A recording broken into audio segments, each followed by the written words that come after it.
마태복음 1장. 다음은 아브라함과 다윗의 자손 그리스도 예수의 족보다. 아브라함은 이삭의 아버지, 이삭은 야곱의 아버지, 야곱은 유다와 형제들의 아버지, 유다는 베레스와 세라의 아버지다. 베레스는 헤스론의 아버지, 헤스론은 람의 아버지, 람은 아미나답의 아버지, 아미나답은 나손의 아버지, 나손은 살몬의 아버지, 살몬은 보아스의 아버지다.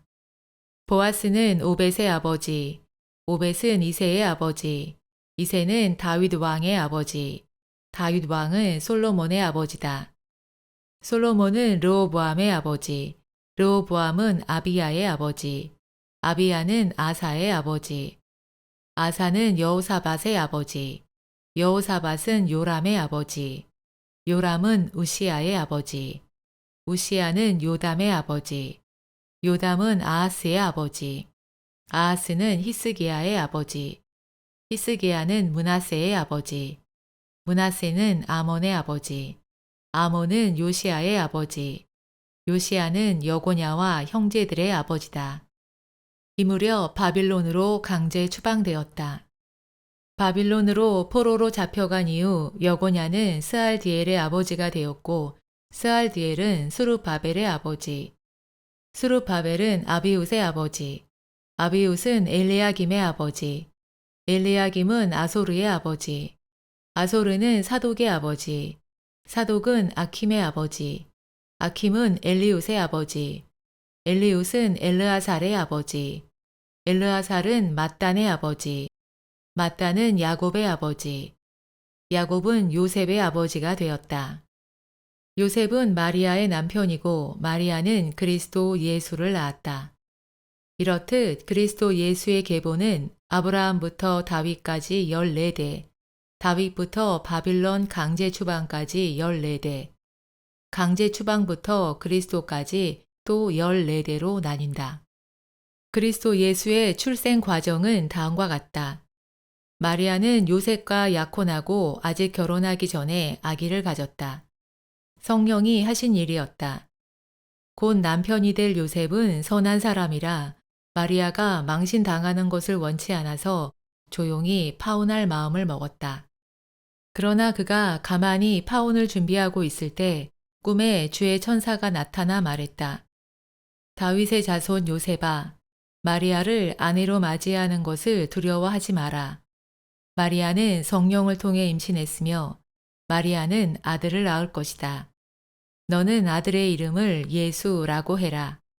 그가 자기 백성을 죄에서 구원할 것이기 때문이다. 이 모든 일은 주께서 예언자를 통해 하신 말씀을 이루기 위해서 일어났다.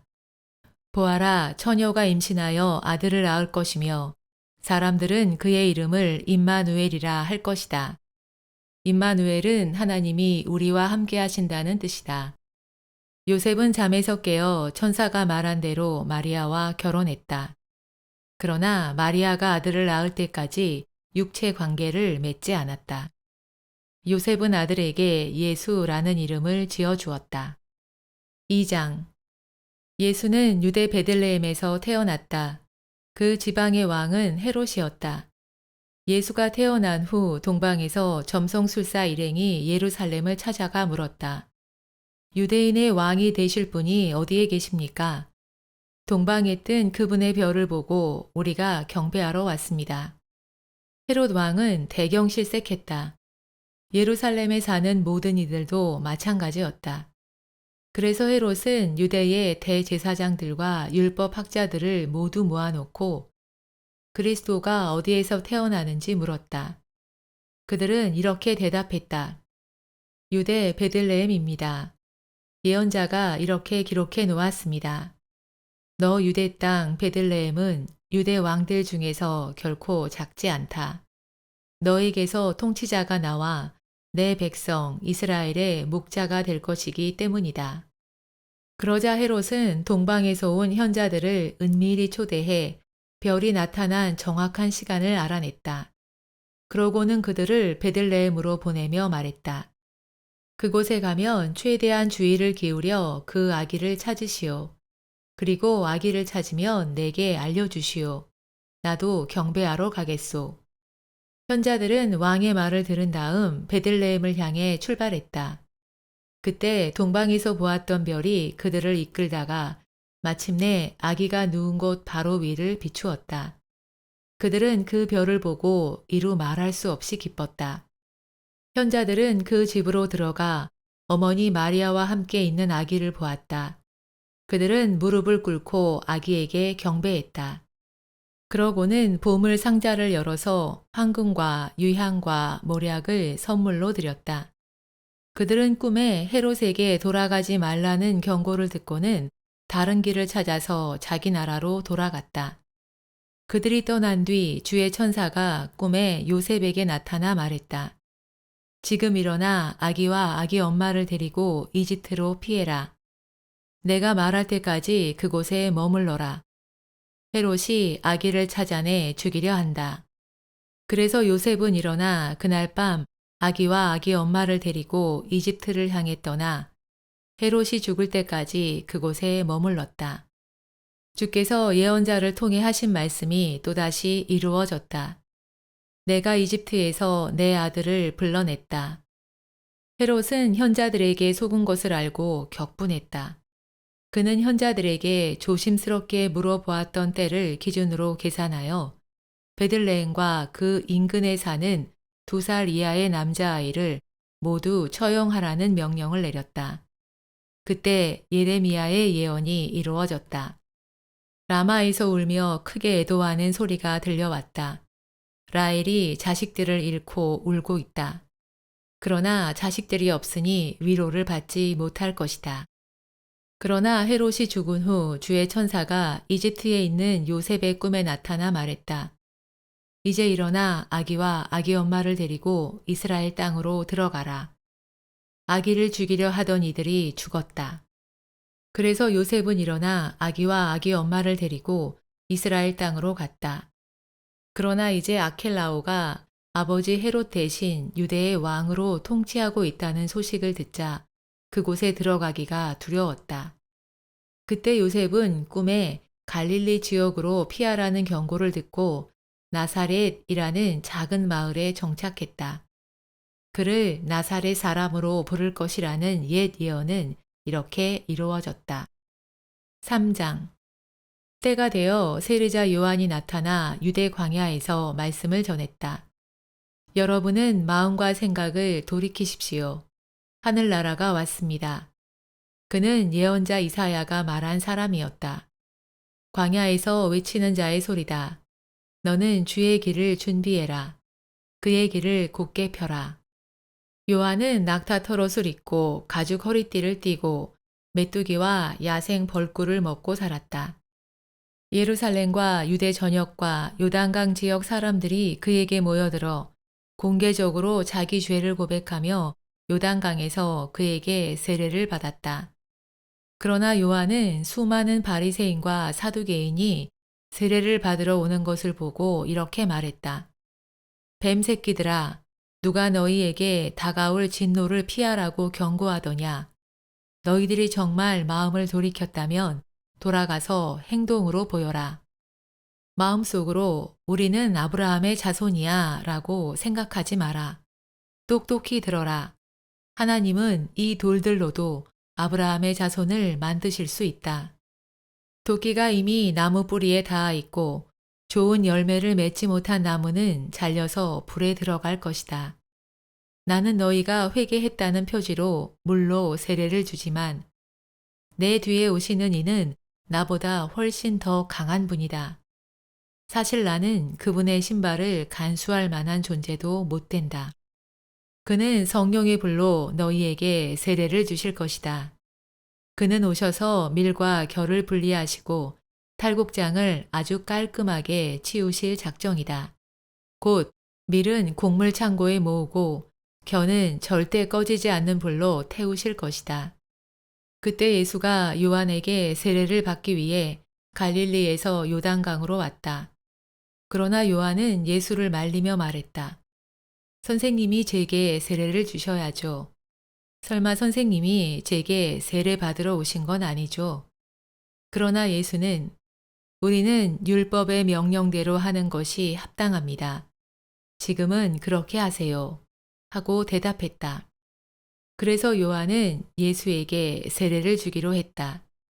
세례를 받고 물에서 나오는 순간 예수는 갑자기 하늘이 열리고 하나님의 성령께서 비둘기처럼 내려와 자기 위에 머무는 것을 보았다. 그때 하늘에서 이렇게 말하는 소리가 들렸다. 너는 내가 끔찍이 사랑하는 아들이다. 네가 정말 마음에 든다. 4장. 그러고 나서 예수는 성령에 이끌려 광야로 들어가서 마귀에게 시험을 받았다.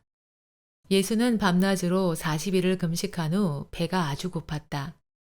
시험하는 자가 예수에게 다가와 말했다.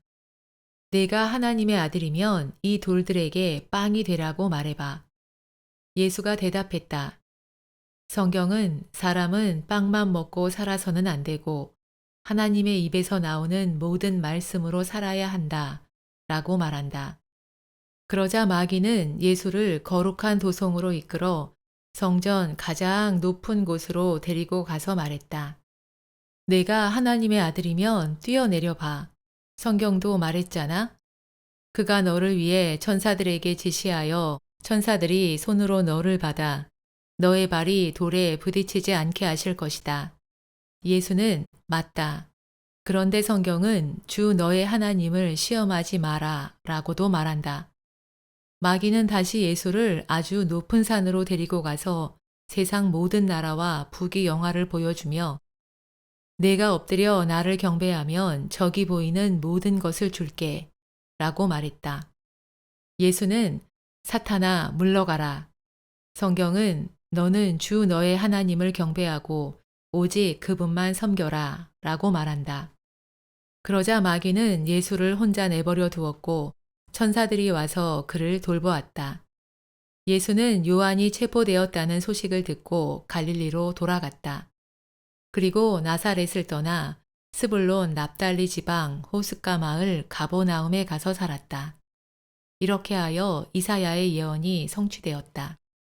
스불론 땅과 납달리 땅, 바다 쪽을 향한 요단강 건너편, 이방인들의 갈릴리, 어둠 가운데 앉아있던 백성이 큰 빛을 보았고 죽음의 지대, 죽음의 그늘에 앉아있던 이들에게 갑자기 빛이 비치었다. 그때부터 예수는 말씀을 선포했다. 여러분, 마음과 생각을 돌이키십시오. 하늘나라가 여기 왔습니다. 예수가 갈릴리 호숫가를 걷다가 시몬과 안드레 형제가 물에 그물을 던지는 것을 보았다. 그들이 어부였으므로 예수는 이렇게 말했다. 나를 따라오게. 내가 그대들에게 사람 낚는 법을 가르쳐 주겠네.